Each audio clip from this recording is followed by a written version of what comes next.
जैसे वेदा ये बोलकर हटे, सब कुछ शांत हो गया। वेदा खड़े हुए और उन्होंने घर का दरवाजा खोला। सब अंदर चिंतित थे, पर वेदा को सही सलामत देखकर उन्होंने चैन की सांस ली। वेदा के चेहरे पर कोई हाव भाव नहीं थे। वो आराम से बैठे और सोचने लगे। ऐसे ही शाम हो गई। उन्होंने आर्यन और राजन को बुलाया। कुछ सामान लाना है, ला दोगे?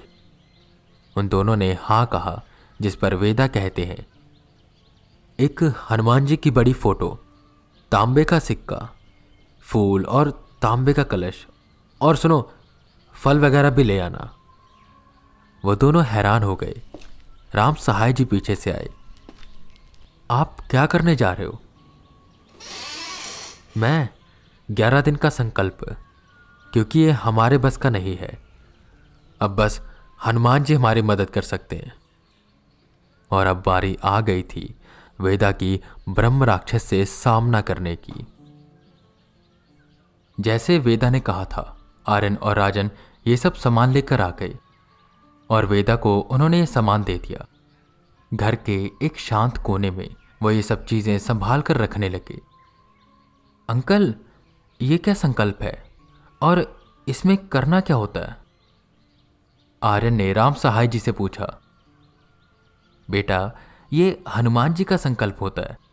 ये संकल्प बहुत ही कड़ा होता है। इसमें जो इंसान इसे रखने जा रहा होता है वो मन में एक इच्छा रखता है और मंगलवार से इस संकल्प को शुरू कर देता है। सुबह ब्रह्म मुहूर्त में उठकर स्नान कर वो एक लकड़ी के पीढ़े पर लाल कपड़ा बिछाकर उस पर हनुमान जी की फोटो रख, बगल में तांबे के लोटे में जल डालकर उसमें तांबे का सिक्का डालता है। ये तांबे का लोटा 11 दिन तक ऐसे का ऐसा ही रहेगा और फिर 11 दिन तक लगातार रोज गाय के घी का दिया जलाना होता है। हनुमान चालीसा पढ़ना, संकट मोचन पढ़ना, ये सब चीजें भी सुबह उठकर की जाती हैं। और सबसे जरूरी बात, इन 11 दिनों में उन्हें ब्रह्मचारी का आचरण धारण करना होता है। जैसे ही 11 दिन पूरे हो जाते हैं उनका ये संकल्प पूरा हो जाता है और यही वेदा रखने जा रहे हैं। ये सुन आर्यन और राजन सोच में पड़ गए कि ऐसी कौन सी इच्छा होगी जिसको पूरा करने के लिए वेदा ये संकल्प कर रहे हैं। अगला दिन मंगलवार का था, तो ब्रह्म मुहूर्त में उठकर वेदा ने स्नान किया और अपना संकल्प शुरू कर दिया। और इसी के साथ साथ वो रोज घर में हो रही हलचलों को भी देखते रहे। ब्रह्म राक्षस शांत हो चुका था क्योंकि घर में एक संतुलन आ गया था। सब लोग समय से नहा लेते थे और पूजा करते थे और कोई भी ऐसी गलती नहीं हो रही थी कि जिससे उसको गुस्सा आ जाए। ऐसे करते करते 11 दिन बीत गए। वेदा का संकल्प पूर्ण हो गया और अब वो इंतजार करने लगे कि कब उनकी इच्छा पूरी होगी। इसी बीच आर्यन और राजन उनसे बार बार पूछते कि ऐसी कौन सी इच्छा थी उनकी जो उन्होंने मांगी थी, पर वो बताते नहीं। वेदा अभी भी गांव में इस घर के इतिहास के बारे में पता लगाने की कोशिश कर रहे थे, पर उन्हें कहीं से भी कुछ मिल नहीं रहा था। ऐसे ही वो गांव में यहां वहां घूम रहे थे कि तभी उन्हें एक आवाज सुनाई दी। जय राम, जय जय वो इस आवाज का पीछा करते करते एक बहुत ही पुराने मंदिर के सामने पहुंचते हैं। वो मंदिर हनुमान जी का था। वहीं मंदिर में बैठे एक संत राम जी की आराधना कर रहे थे। एकदम मन लुभावना दृश्य। सामने राम जी की, जानकी जी की मूर्ति थी। चरणों में हनुमान जी बैठे हुए थे और आसपास बाकी भगवानों की मूर्तियां। वेदा उन संत जी के पास गए जो वेदा के आते ही शांत हो गए। वो खड़े हुए और वेदा की ओर पलटे। सफेद धोती, केसरी कुर्ता, माथे पर टिक्का और चेहरे पर एक मीठी सी मुस्कान। उनके अंदर से एक अलग सी चमक आ रही थी जो ना जाने क्यों वेदा को एक अपनेपन का एहसास दे रही थी। क्या हुआ पुत्र, बड़े चिंतित दिख रहे हो? उन संत जी ने पूछा, जिस पर वेदा उन्हें उस घर की सारी बात बताते हैं और ये भी बताते हैं कि वो उस घर के इतिहास के बारे में जानना चाहते हैं, पर कहीं से भी उन्हें कुछ पता नहीं चल रहा। ब्रह्म राक्षस को मुक्त कराने का कोई रास्ता भी नहीं मिल रहा। जिस पर संत जी मुस्कुराते हैं और कहते हैं, ठीक है, पहले आप भगवान जी की आराधना कर लीजिए, फिर मैं आपकी सहायता करता हूं। वेदा आगे की ओर बढ़े और उन्होंने पूजा की, वापस उस संत के पास आए और बैठ गए। देखो, हमारे जीवन में अगर कुछ भी होता है तो वो हमें पहले से और भी ज़्यादा बेहतर बनाने के लिए होता है। और हो सकता है कि इस ब्रह्म राक्षस से तुम्हारा सामना तुम्हें और ताकतवर बनाने के लिए हो, न केवल शारीरिक रूप से बल्कि मानसिक रूप से भी। वैसे मैं उस घर के बारे में सब कुछ जानता हूं। ये सुन वेदा हैरान हुए और उनसे उस घर का इतिहास पूछने लगे, जिस पर वो संत बोले, बहुत सालों पहले वहां पर एक विख्यात पंडित रामदास जी रहते थे। उन्हें वेदों का, पुराणों का और ग्रंथों का बहुत ज्ञान था और उन्हें इस ज्ञान का घमंड होने लगा। वो सबसे ज्यादा पैसे मांगने लगे और उन्होंने गरीबों के घर जाना छोड़ दिया। जबकि एक पंडित का प्रथम कर्म होता है कि वो तनिक भी भेदभाव ना करे। उनमें लालच बढ़ता जा रहा था।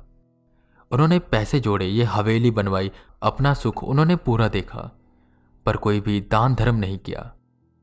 और उनका जब आखिरी समय आया तो उन्हें एहसास हुआ कि उनसे गलती हो गई है, पर तब तक काफी देर हो गई थी और उनकी मृत्यु के बाद वो ब्रह्म राक्षस बन गए। वेदा ये सब सुन रहे थे और उन्हें अपने सभी सवालों का जवाब मिल रहा था, पर उन्हें मुक्त कैसे कराया जाएगा? वेदा ने सवाल किया, जिस पर वो संत मुस्कुराए और बोले, रुद्र स्वस्तिक पाठ। तुम ऐसा करो कि 4-5 पंडितों को बुलाकर उसी पीपल के पेड़ के सामने ये पाठ करवाओ। और हाँ, हनुमान जी की एक तस्वीर को उस पीपल के पेड़ के जड़ के पास रख देना, ताकि वो किसी को कुछ कहे ना। तुम सबसे आगे बैठना और अपनी आंखें बंद कर उस ब्रह्म राक्षस का ध्यान करना, क्योंकि वो तुम्हारे ऊपर से ही मुक्त होगा। आधी बात वेदा को समझ आ गई थी और आधी बात वो समझ नहीं पाए थे, पर जैसा उन संत जी ने कहा था, वेदा वो करने के लिए तैयार थे। वेदा जल्दी से घर पहुंचे। अब तक शाम हो गई थी। शाम होने की वजह से वो ये पाठ नहीं करवा सकते थे, पर उन्होंने उस गांव के पंडित और आसपास के कई गांवों के पंडित को बुला लिया था। अगले दिन की सुबह होते ही वो आ जाते। आर्यन और राजन के साथ मिलकर वो सब सामग्री ले आए। उन्होंने किसी को भी इस प्रक्रिया के बारे में कुछ नहीं बताया, बस इतना कहा कि कल पीपल के पेड़ के सामने रुद्र स्वास्तिक पाठ होगा। सब सामान की व्यवस्था करते करते रात हो गई। वेदा छत पर राजन और आर्यन के साथ सो रहे थे। वेदा को उनके पास्ट के कुछ डरावने सपने आने लगे। ये सपने आ रहे थे या ब्रह्म राक्षस दिखवा रहा था, ये समझ पाना काफी मुश्किल हो रहा था। पर सपने में वो अपनी बहन को एक बहुत ही बड़े और डरावने दानव के हाथों मरते हुए देख रहे थे। वो चिल्लाते हैं और सबको बुलाते हैं, पर उनकी बात पर कोई विश्वास नहीं करता। सबको लगता है कि वेदा ने ही अपनी बहन को मार दिया, क्योंकि सभी लोग वेदा को पागल समझते थे। एक झटके से वेदा की आंख खुली और अपने इस अतीत को वापस से अनुभव कर उनकी आंखें नम हो गई। घर की छत से लगकर वो पीपल का पेड़ था, जिसकी ओर वो देखने लगे, तो वही लाल गहरी आंखें उन्हें देख रही थी, पर आज वो काफी शांत लग रही थी। सुबह हो गई। सारे पंडित आ गए। वेदा और राम सहाय जी सभी तैयारियों में लगे हुए थे। आर्यन और राजन जो मशीनें उन्होंने लगाई थी उसे हटा रहे थे, क्योंकि इन मशीनों का यहाँ पर कोई भी फायदा नहीं था, क्योंकि यहाँ पर कोई भी नेगेटिव एनर्जी नहीं थी। तैयारी करते करते 10 बज गए। वेदा ने हनुमान जी का नाम लिया और उनकी तस्वीर को पीपल के जड़ के पास रख दिया। वेदा सबसे आगे बैठे हुए थे, उनके पीछे राम सहाय जी का परिवार और आसपास पंडित, जो पाठ शुरू कर देते हैं।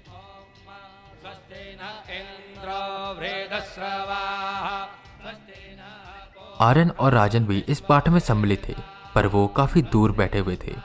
उन्हें काफी डर लग रहा था। पाठ की गति तेज होती जा रही थी। कोई भी हलचल नहीं हो रही थी कि अचानक से पत्ते हिलने लगे। वेदा को आभास होने लगा कि उनके ठीक सामने कोई है। उन्हें डर लग रहा था क्योंकि ऐसी ताकत उन्होंने कभी भी अनुभव नहीं करी थी।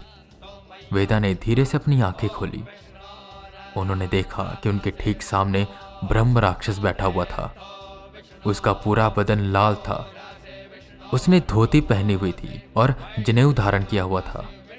उसकी आंखों से लगातार खून की एक धारा बह रही थी और उसके सर पर 2 बड़े बड़े डरावने सींग थे, जिसे देखकर वेदा भी डर गई। पर वो ब्रह्म राक्षस बस बैठा हुआ था और उन पंडितों के साथ साथ मंत्रों का उच्चारण कर रहा था।